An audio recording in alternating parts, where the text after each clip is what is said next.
Assalamualaikum warahmatullahi wabarakatuh. Al-Fatihah.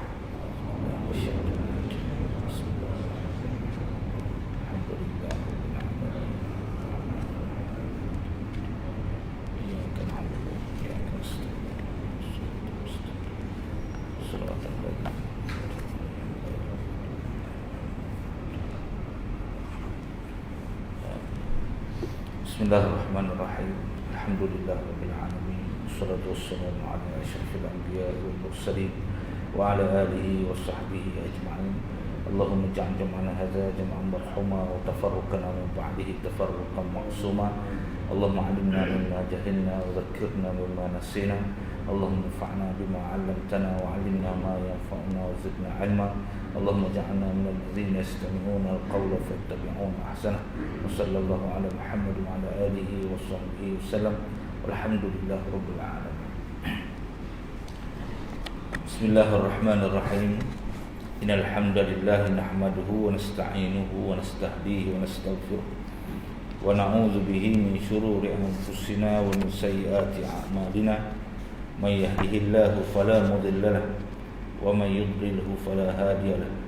Ashhadu an la ilaha illallah wahdahu la syarika lahu wa nashhadu anna Muhammadan abduhu wa rasuluhu sayyidul mursalin fa amma ba'd. Alhamdulillah, pertama-tama dan selamanya kita rafakkan puji dan syukur yang setinggi-tinggi dan sebanyak-banyaknya kehadrat Allah Subhanahu wa taala yang mengizinkan pertemuan perhimpunan kita pada pagi yang mulia ini. Moga-moga ianya dikira sebagai amal soleh, mendapat rahmat, hidayah, keberkatan dan keampunan Allah Azza wa Jalla. Amin ya rabbal alamin. Muslimin muslimat, hadirin hadirat yang rahimakumullah taala, kita menyambung kupasan kitab Afatun ala Tariq, wabak-wabak sepanjang jalan, karangan Ustaz Dr. Syed Muhammad Nuh hafizahullah taala, yang mana kita berada pada pembahasan penyakit ataupun wabak yang kelima, iaitu wabak al-ijabu bin nafsi ataupun disebut sebagai wabak ujub, penyakit bangga diri ataupun merasa bahawa diri hebat, yang mana dalam membahaskan dan membicarakan berkaitan dengan penyakit ini, kita telah membicarakan berkaitan dengan punca-punca penyakit, kesan-kesan penyakit, dan kita berada pada pembahasan cara mengubati ataupun merawat penyakit, yang mana pada kuliah yang lalu kita telah membahaskan berkaitan dengan cara merawat. Yang pertama, sentiasa mengingati hakikat kejadian diri mak kita. Yang kedua, sentiasa mengingati tentang apa itu hakikat dunia dan akhirat.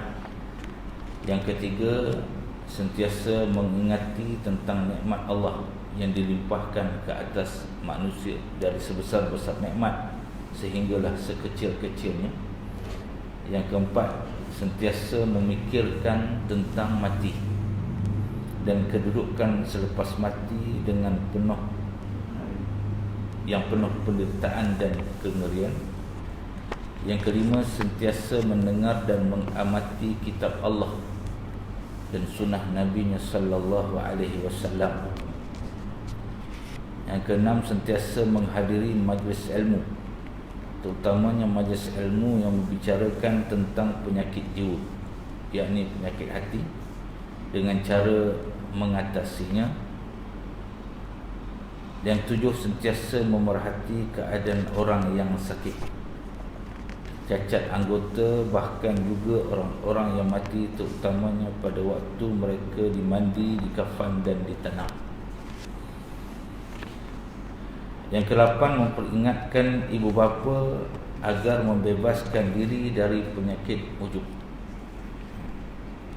Yang ke-9, hendaklah menjauhkan diri dari bergaul dengan golongan yang kagum dengan diri sendiri.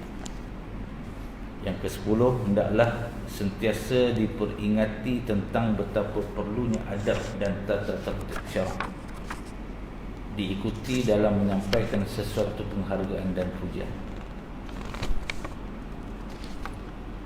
Dan yang ke-11, jangan terlalu gopoh memegang teraju kepimpinan dalam keadaan-keadaan tertentu. Baik, pagi ini kita sambung kepada bahasan rawatan yang ke-12, kaedah merawat penyakit ataupun wabak al-ujub ataupun ijabu binafsi ini yang ke-12, iaitu hendaklah selalu mengkaji dan merenungi sejarah golongan yang terdahulu, bagaimana mereka mengawal diri apabila bertembung dengan penyakit ujub. Itu yang ke-12, yakni renungan dan pengamatan sejarah golongan terdahulu akan mendorong kita untuk mengikuti jejak langkah mereka atau sekurang-kurangnya melakukan perkara yang hampir serupa dalam membersihkan diri dari penyakit ini, juga menghalangnya dari bertapak semula ke dalam dirinya. Ini kaedah yang ke-12. Dia kata tengok sejarah ulama-ulama terdahulu. Biasa orang-orang yang nak membersihkan diri ini dia terdiri daripada golongan alim ulama. Alim ulama ni dia berusaha untuk bagaimana dia nak meruntuhkan ego dia. Antara yang telah kita bahaskan ialah dia pergi ke kubur. Antara dia pergi ke kubur. Di antaranya juga mereka ini apabila berdepan dengan pujian manusia, mereka akan beramal dengan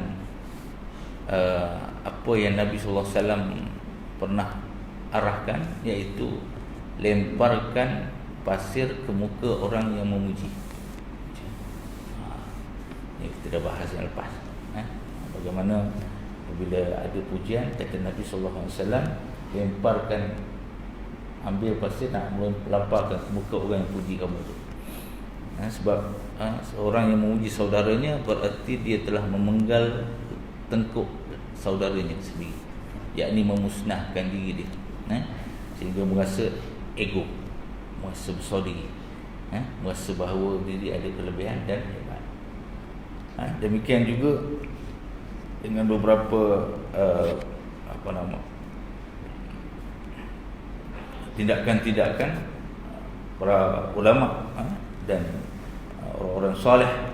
Antaranya mereka menyebut bahawa semuanya itu dikembalikan kepada Allah Ta'ala. Hadza min fadli Rabbi, ini adalah kurniaan dari Tuhanku. Kelebihan yang aku ada ni adalah kurniaan Tuhanku, bukan apa-apa pun. Kita bahas bagaimana Nabi SAW dalam dua perkara akan menyerahkan kepada Allah Subhanahu wa Ta'ala. Baik, itu yang ke-12. Jadi baca kisah-kisah sejarah ataupun amalan-amalan para ulama terdahulu, selain daripada doa kepada Allah Subhanahu wa Ta'ala dengan taqarrub, mendekatkan diri dengan Allah Subhanahu wa Ta'ala, selain itu tindakan-tindakan yang boleh menjadikan mereka itu runtuh ataupun merasa bahawa diri adalah hamba kepada Allah Subhanahu wa Ta'ala. Baik. Yang ke-13, mendedah dan membiarkan diri dari semasa ke semasa kepada suatu sikap yang boleh menghapuskan rasa sombong dan meletakkan diri dalam keadaan sebenar. Itu kaedah yang ke-13. Dia kata apa? Mendedahkan dan membiarkan diri dari masa ke semasa pada suatu sikap yang boleh menghapuskan rasa sombong. Contohnya kata, ia hendaklah memberi khidmat kepada rakan-rakan yang tarafnya lebih rendah, atau ia keluar membeli makanan di pasar dan membawa barangannya seperti dilakukan oleh golongan salaf. Adalah diriwayatkan tentang Sayyidina Umar Al-Khattab bahawa apabila beliau memasuki Syam, ia terhalang dengan takungan air di tengah jalan. Maka ia terus turun dari untanya, mencabut kasut dan memegang kasutnya itu. Lalu beliau mengharungi air tadi bersama untanya. Maka Abu Ubaidah Amir bin Al-Jarrah lantas berkata, Tuan telah melakukan suatu tindakan yang menggemparkan pada penduduk Syam. Maka Umar terus menepuk dadanya sambil berkata, oh, kalaulah orang lain dari engkau yang berkata tentang perkara ini, wahai Abu Ubaidah, adalah patut, tetapi engkau yang berkata adalah tidak patut. Kamu sebelum ini adalah sehina dan sekeji manusia. Maka Allah melalui perantaraan Rasulnya telah memuliakan kamu. Biar bagaimana sekalipun mengejar kemuliaan dengan lain dari Allah, Allah tetap menghinakan kamu. Di dalam riwayat yang lain disebut, annahu lamma qadima Syam istaqbalahu an-nas wa huwa ala ba'iri faqila lahu law rakibta barzunan talqa bihi uzama an-nas wa wujuhahum. Faqala Umar radhiyallahu ta'ala anhu, la arakum hahuna, innamal amru min hahuna, wa asyara biyadihi ila as-sama'i khallu sabila jamali. Apabila Umar bin Al-Khattab sampai ke Syam, beliau telah disambut oleh penduduk di situ dalam keadaan beliau menunggang unta. Ada seseorang berkata kepadanya, alangkah hebatnya kalau tuan menunggang kuda untuk bertemu dengan para pembesar di sini. Maka Umar menjawab, aku tidak melihat kamu di sini, tetapi aku melihat di sana. Sambil tangannya ditunjuk ke langit, tolong beri laluan untuk untaku. Ini satu lagi contoh. Maknanya daripada masa ke semasa buat satu perkara yang boleh runtuhkan ego, sombong kita. Atau yang dia kata khidmat kepada siapa-siapa yang tarafnya lebih bawah pada kita. Contoh tuan menolong akan pekerja ni. Patutnya token ni tak payah duduk beri arahan je, keluarkan order kan, pekerja buat sini. Tak, ni dia turun sama buat kerja. Ini antara contoh kata dia, perbuatan yang boleh mendatangkan rendah diri, runtuh ego kita. Jangan tahu keluarkan arahan je, tak, tapi tolong juga sama, ataupun buat satu perkara yang setaraf dengan orang yang lebih bawah daripada kita. Begitu juga kalau kita lihat dari sudut hubungan kekeluargaan. Seorang ayah kalau dia bersifat ayah semata-mata, dengan ego dia sebagai seorang ayah, dia akan dibenci oleh anak-anak dia, dijauhi oleh anak-anak dia. Tapi kalau seorang ayah itu bersifat sebagai seorang teman, rakan bagi anak-anak dia, maka dia akan disayangi oleh anak-anak dia. Anak-anak dia pun boleh cerita dengan dia, berkongsi dengan dia masalah-masalah. Tapi kalau tengok ayah je nampak muka bengih, cakap pun tak berani, akhirnya boleh jadi anak tu rosak sebab dia kongsi dengan orang lain, kongsi dengan kawan-kawan dia, kongsi dengan jiran tetangga dan sebagainya, akhirnya merosakkan institusi keluarga. Jadi ni kaedah dia. Begitu juga biasanya yang ego ni kalau dalam keluarga ni orang lelaki lah. Ya, orang lelaki. Begitulah Nabi SAW mengajarkan bagaimana Rasulullah SAW juga dalam bab rumah tangga tolong jahit baju, tolong masak. Padahal tu kalau bagi kat rumah bagi kat isteri je lah buat kan. Ni kerja-kerja perempuan tak. Sayyidina Umar sendiri mencontohi Nabi SAW jahit baju, yang dijahit sendiri, koyak-koyak yang tampalan-tampalan pada bajunya itu dijahit. Begitu juga ketika dia datang untuk meraihkan kemenangan pembukaan Baitul Maqdis, datang dengan keldai, padahal dia seorang khalifah. Ibarat keldai ni kenderaan sekarang ni apa? Motor. Ataupun basikal. Seorang pemimpin datang ke majlis sambutan besar-besaran, bukan majlis kecil-kecil datang dengan simple, low profile tak ada dengan gah dia. Itu dia cerita, dia turun ke bumi Syam. Dia datang dengan unta dia. Meredah air lecak. Tanpa dia boleh saja dia redah dengan unta dia. Tak. Tapi dia nak runtuhkan ego dia. Supaya dia kenal diri dia seorang hamba yang paling tinggi itu adalah Allah. Bila ada orang tegur, alangkah baiknya kalau Tuhan datang dengan kenderaan yang hebat sikit. Bukan yang hebat sikit. Saya nama kata, aku tidak memandang kamu supaya pandang aku. Tapi aku nak tengok Allah pandang aku bagaimana.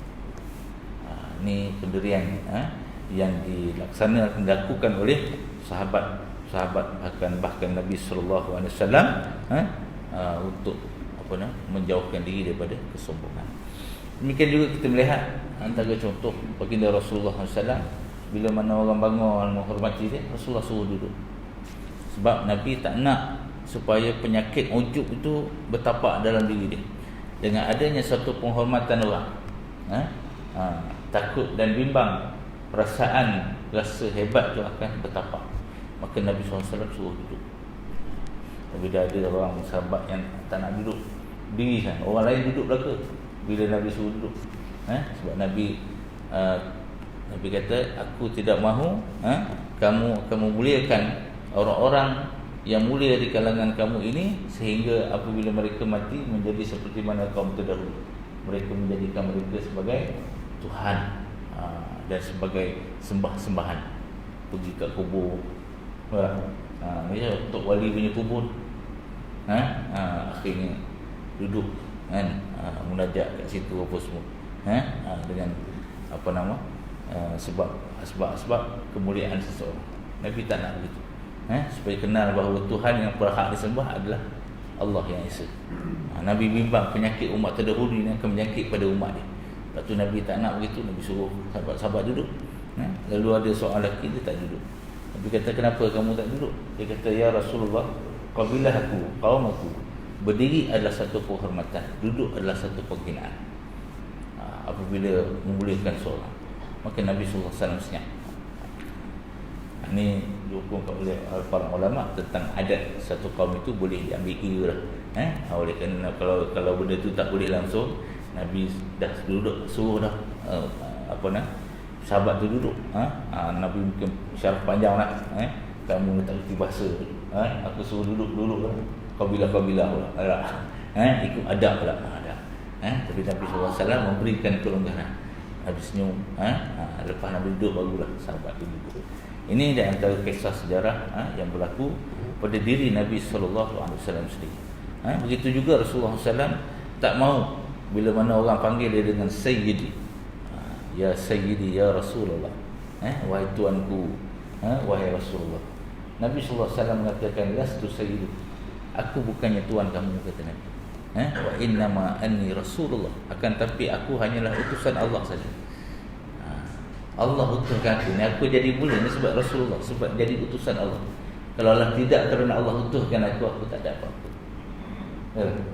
Begitu sekali Nabi SAW menunjukkan sikap ataupun sifat bagaimana dia merendahkan diri di hadapan manusia, supaya dia tidak lupa bahawa dia adalah Abdullah, hamba kepada Allah. Jadi kita ni semua Abdullah, hamba kepada Allah. Sebab tu antara hikmah ibadah haji, semua pakai sama berlaku.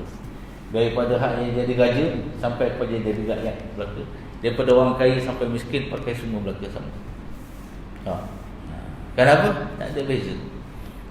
Seperti mana yang disebut dalam sebuah hadis Nabi SAW, kullukum min Adam wa Adamu min turab, la fadla li'arabi ala a'jamin wala abyadin ala aswadin illa bittaqwa.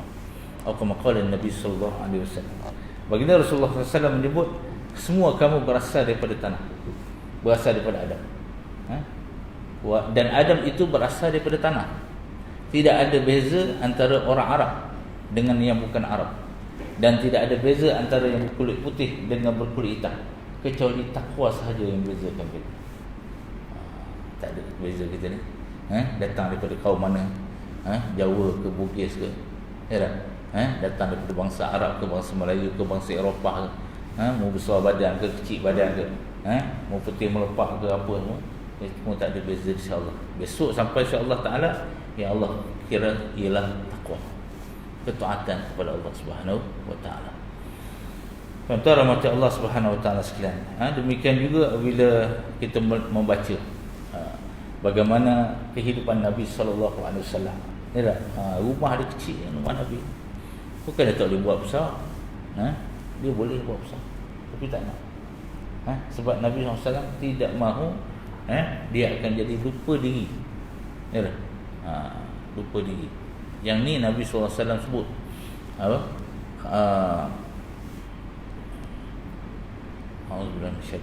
Sebuah hadis Nabi SAW sebut la mal faqru akhsha alaikum wa inna ma akhsha an tubsata alaikum ad-dunya fatanafasu fiha kama tanafasu man kana qablakum fatahriku kama halaku atau kama qala Nabi sallallahu alaihi wa alihi wasallam. Baginda Rasulullah SAW menyatakan, aku tidak bimbang kamu menjadi fakir, kata Nabi. Umat aku ini, aku tak bimbang kamu jadi fakir. Yang aku bimbang ialah apabila kamu dibentangkan dengan kemewahan dunia, lalu kamu berebut-rebut mendapatkan kemewahan tersebut, seperti mana umat terdahulu berebut-rebut mendapatkannya. Lalu mereka binasa seperti mana, lalu kamu binasa seperti mana mereka akan binasa. Itu yang aku bimbang. Hidup biasa-biasa ni aku tak bimbang sangat ala kadar akidah kan. Tapi aku bimbang ialah apabila dibentangkan dengan kemewahan dunia, beri kuasa, diberi kemewahan, kekayaan, akhirnya menyebabkan apa? Berebut mendapatkan kekuasaan, mendapatkan kemewahan, akhirnya lupa diri, lupa tujuan hidup. Jadi ada manusia ni begitulah. Nak rebut kuasa, apa je dia boleh buat, dia buat. Yang penting kuasa dapat. Yang penting dapat harta. Yang penting dapat jawatan. Akhirnya lupa tujuan hidup kita untuk apa? Menjadi hamba Tuhan. Yang dihambakan kepada apa? Harta. Dihambakan untuk apa? Kuasa. Sebab tu dalam sebuah hadis Nabi sallallahu alaihi wasallam, Rasulullah sebut ta'isa abdud dinar, ta'isa ni menyesallah, akan menyesallah orang yang menjadi hamba kepada dinar. Dia hambakan hidup dia untuk dinar, duit. Nak cari duit ni pasal sanggup habis masa. 24 jam tu 20 jam dia untuk apa? Untuk duit saja. Pergi sana. Nak jadi kaya ni pasal. Tapi untuk Tuhan 2 jam. Pun tak sanggup, mengeluh-ngeluh. Tapi untuk dinar, untuk duit, bersungguh-sungguh. Kerana makan pun tak ingat, tidur pun tak ingat. Kenapa? Untuk dinar. Itu gambaran manusia yang cinta pada dunia. Bila cinta pada dunia ni melekat ke hati, maka lupa pada Tuhan yang memberikan nikmat itu. Tuan-tuan rahmat Allah Subhanahu wa taala sekalian, itu yang ke-13. Cara rawatan yang ke-14, perlu kepada pengawasan orang lain yang sentiasa berada di sampingnya. Itu kaedah yang ke-14, pengawasan orang lain. Perlu kepada pengawasan orang lain yang sentiasa berada di sampingnya sehingga memungkinkan melepaskan diri dari penyakit. Mana kena dapatkan nasihat, teguran selalu. Kena ada orang yang, cari orang yang boleh tegur kita, supaya kita ni tak rasa bersorry. Semua orang tak nak tegur kita, malang kita. Kalau tak ada sahabat yang boleh tegur kita dengan kesilapan kita, kita ni nasib malang. Sebab Nabi sallallahu alaihi wasallam sebut dalam sebuah hadis, Nabi kata apa? May yuridillahu bihi khairan yahdihi khalilan lah. Idza nasiya dzakarahu wa idza dzakara a'anahu. Atau kama qala Nabi sallallahu alaihi wa alihi wasallam. Baginda Rasulullah sallallahu sebut dalam sebuah hadis, Nabi kata apa?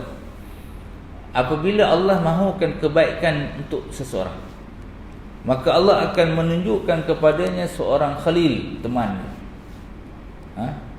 Teman rapat. Khalillah. Idza nasya dzakarahu. Teman ini tugas dia apa? Dia punya ciri dia apa? Sifat dia apa? Apabila dia lupa, mana orang yang lelaki tadi itu lupa, maka teman inilah yang mengingatkannya. Wa idza dzakara a'anahu. Apabila dia ingat, maka teman inilah yang mendorongnya supaya melakukan amal kebaikan itu. Disebut oleh Nabi SAW. Maka penting mencari kawan, cari teman. Seperti yang saya dah sebut sebelum daripada ini. Baginda Rasulullah SAW sebut dalam sebuah hadis lain, Nabi kata apa? Al-mar'u ala dini khalilih falyanzur ahadukum ila man yukhalil. Seseorang itu mengikut cara hidup teman rapatnya, maka hendaklah setiap orang melihat dengan siapakah dia berteman. Mencari teman yang baik, supaya teman itu teman yang bukan sekadar teman mengikut apa saja yang kita buat, tapi teman yang boleh bagi teguh, bagi ingat apabila kita alqul, kita lupa ataupun kita terlajak. Jadi kata dia perlu kepada pengawasan orang. Jangan rasa aku saja nak semua cakap aku kena ikut, semua cara buat aku kena ikut, sama keputusan aku kena ikut. Tak. Dan Nabi SAW juga diperintah oleh Allah Ta'ala minta pandangan daripada orang lain, sahabat-sahabat. Fabima rahmatin minallahi lintalahum walau kunta faddan ghalizal qalbi lam faddu min hawlik fa'fu anhum wastaghfir lahum washawirhum fil amri fa idza azamta fatawakkal 'ala Allah innallaha yuhibbul mutawakkilin. Maka dengan sebab rahmat Tuhanmu wahai Muhammad, kamu berlaku lemah lembut terhadap sesama orang beriman. Walau kunta faddan ghalizal qalb, kalau kamu bersikap kasar dan keras hati. Kalau kamu sikap kasar dengan orang beriman, dan sikap keras hati kerana ego, sombong, rasa diri hebat, kamu sebagai rasul, maka tak semua cakap rasul betul belaka, kena ikut belaka. Lang faddu min hawlik, nescaya mereka lari daripada kamu. Allah gambar. Muhammad, kamu ni jadi macam ni sebab rahmat Allah lah.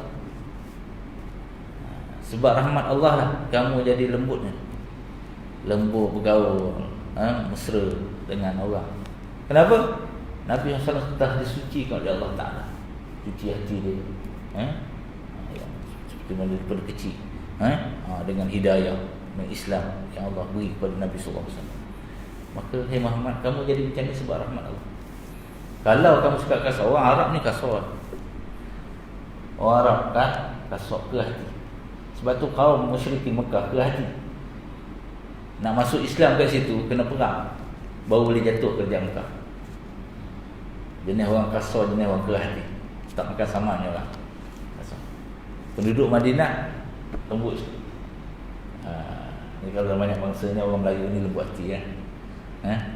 Tapi dia makan dalam, orang Melayu lembut luar, sakit hati dalam, hasad dia. Tapi orang Arab kasar dia. Tapi lepas bergaduh baik, kurang hasadnya tu. Walaupun ada, tapi tak macam kita.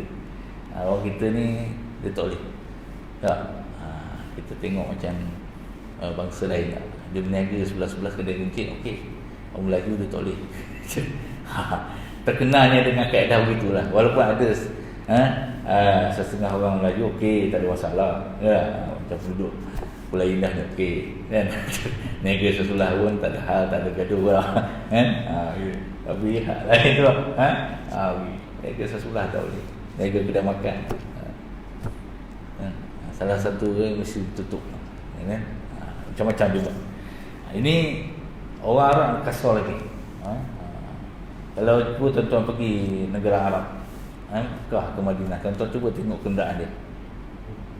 Dia jumpa tak agak kenderaan yang agak elok, cantik macam orang Malaysia juga?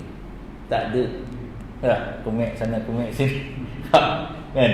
Kalau kata berlanggar sikit, bergaduh kat jalan tu, habis gitu. Kan? Bayar sikit lah, RM100, 200 dah. Kan orang kita WhatsApp kalau para polis buat mereka masuk bengkel claim lagi dah insurans. Orang duduk dekat Mesir tu saya tahulah. Pergi Mekah pun semua suku macam tu. Pergi Madinah pun sama. Ni perangai mereka. Sebab tu Nabi SAW dilahirkan di tengah-tengah orang yang kasar. Tujuan Nabi antaranya Allah utuskan untuk apa? Liutammima makarimal akhlak. Innama bu'istu liutammima makarimal akhlak. Sesungguhnya aku ini, kata Nabi, diutuskan untuk menyempurnakan akhlak yang mulia. Ada dah akhlak yang baik tu ada sikit-sikit, tapi aku nak sempurnakan. Maka Nabi lahir di tengah-tengah orang yang rosak akhlak. Kaki judi, kaki arak, kaki zina, macam-macam kaki lah. Kaki bergaduh. Kabilah Arab ni bergaduh tak habis-habis. Islam yang berdamaikan antara kabilah-kabilah. Antaranya contoh yang dibuktikan Aus dan Khazraj di Madinah. Sebelum daripada Islam datang, bergaduh tak habis. Tapi Islam, Nabi SAW datang mempersaudarakan di antara mereka. Ini kehebatan Islam. Sebab tu kita sebagai manusia ni perlu apa? Perlu ada juru nasihat, penasihat. Sebab tu Nabi sallallahu alaihi wasallam Allah Taala sebut dalam Quran, orang yang tidak rugi ialah watawasau bil haq watawasau bis sabr. Sentiasa pesan berpesan dengan kebenaran. Kalau tak betul tegur. Dan sentiasa pesan berpesan dengan kesabaran. Dalam hadis Nabi sallallahu alaihi wasallam sebut ad-dinun nasiha. Agama itu nasihat. Qala liman? Aku bertanya, untuk siapa ya Rasulullah nasihat ni? Lillah wa li rasulih wa li ummatil muslimin wan nasi'in wan nasi'am wa ammatihim. Atau kama qala Nabi sallallahu alaihi wasallam. Rasulullah kata, agama itu nasihat. Sahabat bertanya, wahai Rasulullah, untuk siapa nasihat itu? Untuk Allah. Itu nasihat orang balik pada Allah. Wa li rasulih, dan nasihat itu untuk rasulnya, supaya orang taat pada Rasulullah. Wa li ummatil muslimin, dan nasihat itu juga untuk pemimpin-pemimpin, supaya mereka kembali kepada Allah, mereka kembali kepada Rasulullah, dan rakyat itu mentaati kepada pemimpin. Wa amatihim, dan nasihat itu untuk seluruh manusia, kata Nabi.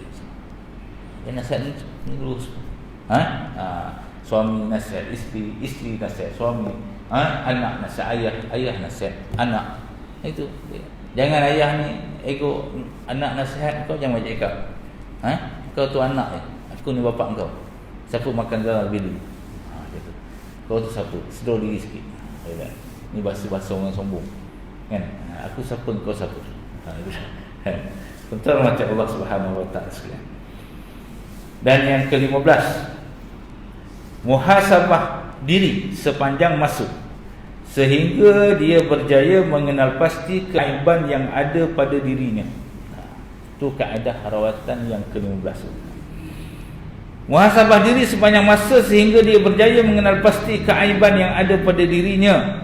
Sekiranya penyakit itu berada di tahap awal, maka agak mudah untuk diubati dan melindungi diri darinya. Kita ni memang kena muhasabah setiap masa. Dia sampai nasihat-nasihat tadi tu, diri sendiri pun perlu koreksi, orang kata. Muhasabah ni koreksi diri. Tengok mana kelemahan, kepincangan, kekurangan yang ada pada kita, baikilah. Jangan sentiasa kurang tu buat tak peduli je. Orang beritahu dah, tapi ya. Tengok baca Quran jumpa dah salah aku ni, tapi tak terus juga. Kan? Jadi macam hari ni kan alhamdulillah saluran-saluran nasihat tu banyak, walaupun tanpa rakan, tapi boleh dalam bacaan. Facebooknya, WhatsAppnya, macam-macam orang tu hantar dengan kata-kata hikmahnya, kata-kata nasihat ulama'nya, dengan video-videonya. Tengok tu, jangan tengok seronok-seronok saja, tengok saja. Tengok tu ambil iktibar pengajaran. Kalau kena ke batang hidung, ubah. Kan? Ini sikap aku sama ni. Tak elok rupanya. Begitu. Kan? Jadi muhasabah diri. Hasibu anfusakum qabla an tuhasabu. Hisablah diri kamu sebelum kamu dihisab, kata Sayyidina Umar radhiyallahu anhu. Itu penting hisab, muhasabah diri. Apabila orang yang sentiasa muhasabah diri, dia akan jadi hari ini lebih baik daripada semalam. Ya dah? Dan hari esok lebih baik daripada hari ini.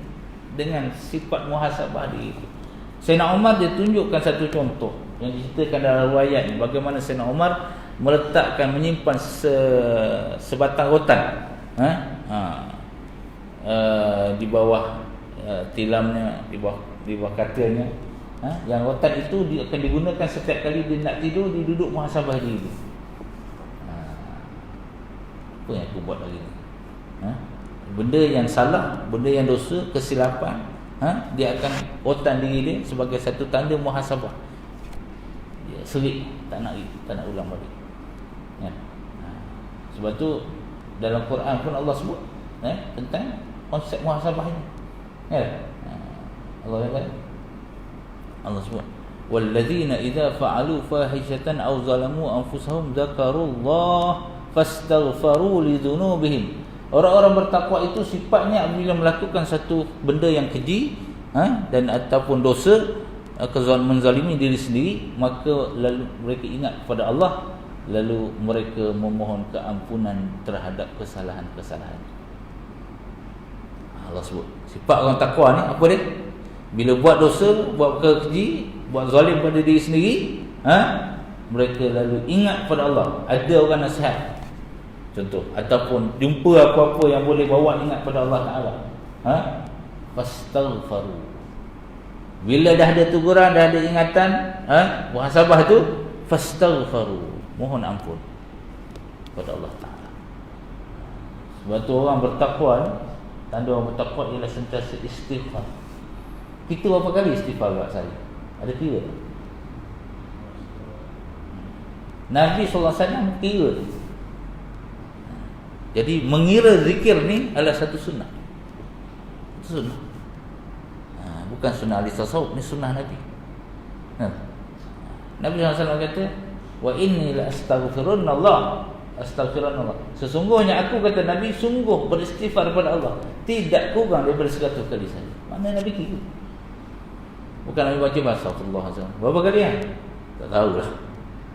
Istighfar lah. Saya istighfar sudah. Banyak kali juga lah. Tak tahu. Tapi Nabi lebih 100 kali. Jadi macam mana kita ni? Itu Nabi. Nabi ni padahlah 100 kali. Orang yang maksum, terpelihara daripada dosa. Kita ni maksum, walaupun nama maksum tak maksum. Kan? Tak maksum itu. Maka agak-agak tu ulama ada mengatakan istighfar itu adalah boleh kita mengira bahawa setiap anggota kita tu ada salah. Tengok dosa mata kita hari ni berapa kali aku buat dosa.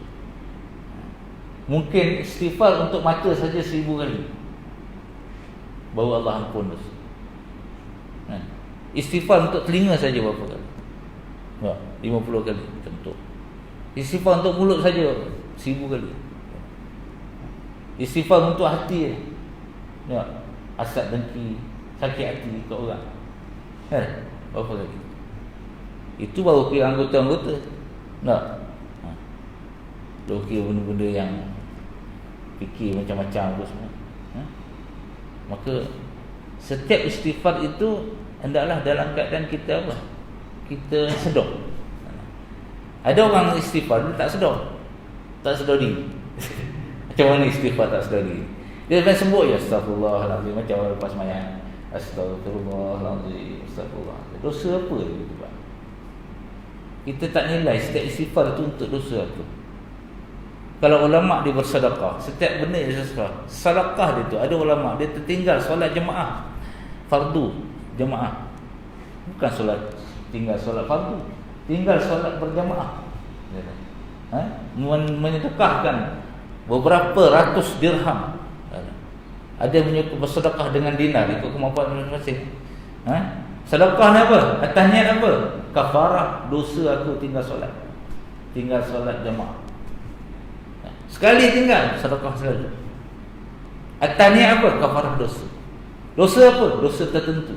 Sebut niat, qasadkan selalu, tujukan selalu. Apa? Sedekah aku niat kafarah dosa tu. Sedekah untuk mak bapak, kan? Sedekah untuk almarhum siapa, sedekah untuk diri sendiri, untuk minta kafarah dosa.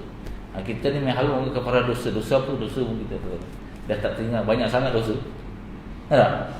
Maka sebaiknya kafarah itu, sedekah yang kita buat nak kafarah dosa itu, qasadkan dosa apa?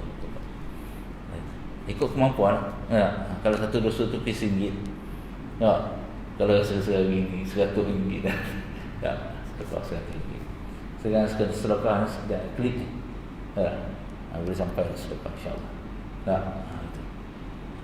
Dan lain waktu istighfar. Setiap istighfar itu, kata Imam Nawawi rahimahullah taala, sesuatu ibadat tidak akan diterima dilakukan dalam keadaan hati yang ghafil, hati yang lalai.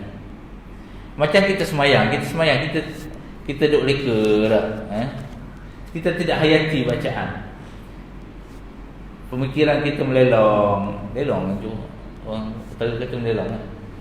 Orang Johor kita melelong, mengayau sana. Ini ghafil namanya. Kata Imam Nawawi rahimahullah taala, Allah tidak akan menerima ibadat seseorang yang dilakukan dalam keadaan qalbuhu ghafil, hatinya itu lalai. Dia tak fokus. Jadi untuk nak fokus ialah setiap benda yang kita baca tu antaranya kita faham maksud dia. Bila kita faham maksud, maka kita akan fokus baca. Sekurang-kurangnya kata ulama ialah memahami maksud suratul Fatihah. Ialah kita ni orang Melayu memang susah sikitlah nak tahu surah. Kan? Surah tu dengar bacaan sedap okey. Bacaan tak sedap kan? Dengan kita hanya kan? Jadi Fatihah wajibkan diri untuk tahu. Jadi baca Fatihah tu fokus kan, bukan tengok tempat sujud saja. Tengok tempat sujud tu satu hal lah, untuk mendatangkan khusyuk. Tapi apa yang kita buat sepanjang solat kita itu dalam keadaan kita apa? Dalam keadaan kita sedar, dalam keadaan hati kita tidak lalai. Pergerakan rukun fi'li macam tu lah. Fi'li kita dalam solat, rukuk kita nak pastikan tegaknya, lurusnya. Seketika rukuk tulang belakang kita turun ke arah sujud, dengan tangan kita jadi di mari kita macam mana, kita bangkit dari sujud, tangan jadi di mari kita macam mana, jangan main letak ya. Ini tertib dan adab solat. Bila kita jaga tertib dan adab solat ni, insya-Allah solat kita akan semakin sempurna. Kalau buat sambil lewa je, asal letak je, asal baca je, dapat juga lah. Tapi takut fail. Kalau angka 100% tu dapatlah 30%. Dan setiap kali solat 30% kan. Jadi kurang solat. Dah lah sampai situ 30%, maka tak penuh. Solat sunat pun tak ada pula. Kan disebut dalam Nabi SAW kan, besok antara amal yang pertama dihisab oleh Allah secara solat. Kurang solatnya, cacat solatnya, Allah perintahkan malaikat supaya tengok rekod surat sunatnya. Tampal, ada tampalan, konsep tampal. Bila kurang solatnya, solat sunatnya, maka Allah suruh semak catatan amalnya. Mana orang ni dia ada something, hidup dia bila solatnya cacat, fail, maka hidupnya pun fail. Dia tak kena buka rekodnya. Tapi kalau solatnya insya-Allah sempurna, selamat catatan amalan dia yang lain.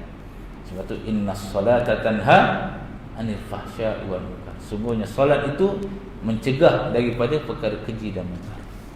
Itu kunci rahsia solat. Apabila kamu melakukan solat sedangkan kamu dalam keadaan semakin dekat dengan maksiat, kata Nabi sallallahu alaihi wasallam, tidaklah solat kamu melainkan semakin menjauhkan diri kamu daripada Allah, bukan semakin dekat pada diri.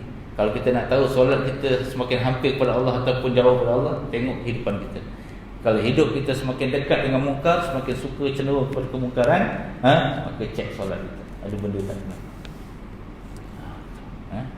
Tuan-tuan rahmat Allah Subhanahu wa taala sekalian.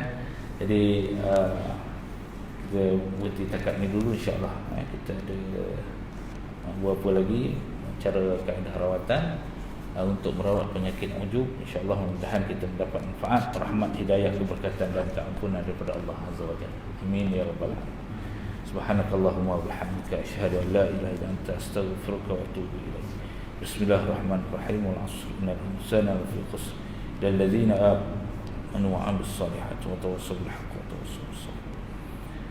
Bismillahirrahmanirrahim. Alhamdulillahirabbil alamin.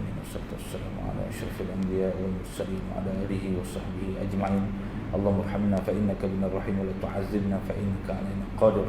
Allahumma rabbana la tada' lana fi maqamina hadza dhanban illa ghafarta wa la hamman illa farajta wa la daynan illa qadaita wa la maridan illa shafaita wa la zaliman illa hadaita wa la mazluman illa nasarta wa la mayitan illa rahamta wa la ghaiban illa radatta wa la 'aiban illa satarta wa la hajatan min hawaij ad-dunya wal akhirah illa hiya laka fiha ridha wa lana fiha salah bi rahmatika ya arhamar rahimin. Wa sallallahu ala Muhammad wa ala alihi wa sahbihi wasallam. Walhamdulillahi rabbil alamin. Taqabbalallahu minkum.